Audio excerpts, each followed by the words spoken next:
Good day, students. Welcome back to Belizean Studies with your teachers, Miss Nelisha Castillo and myself, Miss Eugenie Castillo. The topic for this week is identity and beliefs. Let's start first by observing the Social Security card that we have here on the screen. Kindly take note of the Social Security number, the name of the individual's picture on the left, his date of birth, right? And he's also Belizean. Now let's move on to this next Social Security card that we see here on the screen.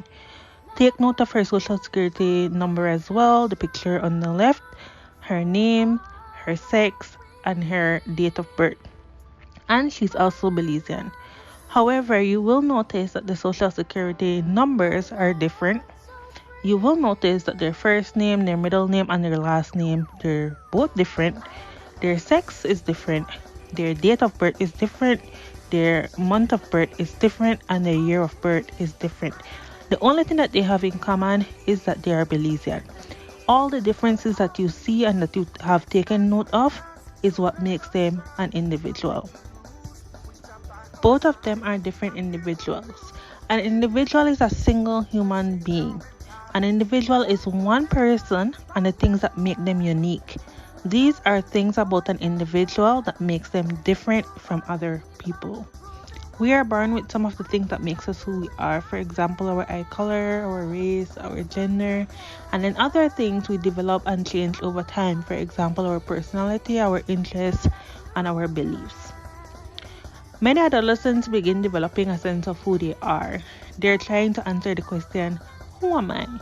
Several of the things that teens do, like trying new activities or wearing different kinds of clothes, are a part of their search for an identity.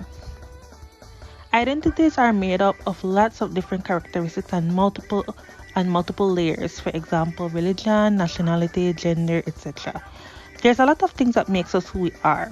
We are born with some of these things, but others develop over time.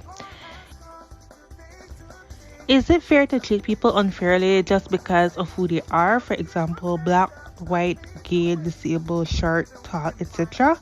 No, it's not. Do you recognize these things and people? We have several pictures here. Do you recognize them? If you recognize the majority of them or all, I'm guessing that you're a Belizean. A Belizean is a person born and raised in Belize. A naturalized Belizean is someone given citizenship through marriage or residency, which means that they married someone who was a Belizean and now they have become a Belizean, or they've been living in Belize for a while and they've applied to be a Belizean. Being Belizean is a part of your identity, who you are as an individual. Let's talk about national identity now. National identity is accepting and belonging to a nation by identifying with its aspirations and goals, the development of that country.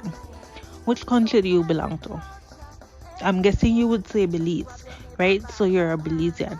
Belizean is your national identity. Elements that make up our national identity includes our national anthem, being a citizen of that particular country, working for the betterment or the success of that country, paying taxes if you work, and respecting the national symbols of that country. Now, let's move on to belief. Belief is the act of believing that something is real. Being convinced that something is true or that it exists. Faith in God is an example of belief. Beliefs are said to be personal if they are specific to an individual. If it's specific to you, if that's something that you believe in, it's a personal belief. Or it can be a collective belief when many people share them, such as the Belizeans. If all of us share one or two similar beliefs, it's a collective belief. There is belief in religion, which is the fact of having faith and accepting all or part of the teaching of one's religion. As an individual, you have your own religious group, which might differ from other people. You might believe in one God, while others might believe in multiple gods. You might believe in the afterlife, while others might not believe in the afterlife. And then we have the belief in superstition. Superstition is a belief that is not based on fact. Superstitions are usually known as tales, legends, and traditions. They may involve animals, graveyards, ghosts, objects, or even other people. Some superstitions that people believe in are Friday the 13th, which people consider to be a bad luck day, itchy palm, which means good luck that you're about to get some money, walking under a ladder is also bad luck, breaking a mirror is also considered bad luck, and opening an umbrella inside a house is also considered bad luck.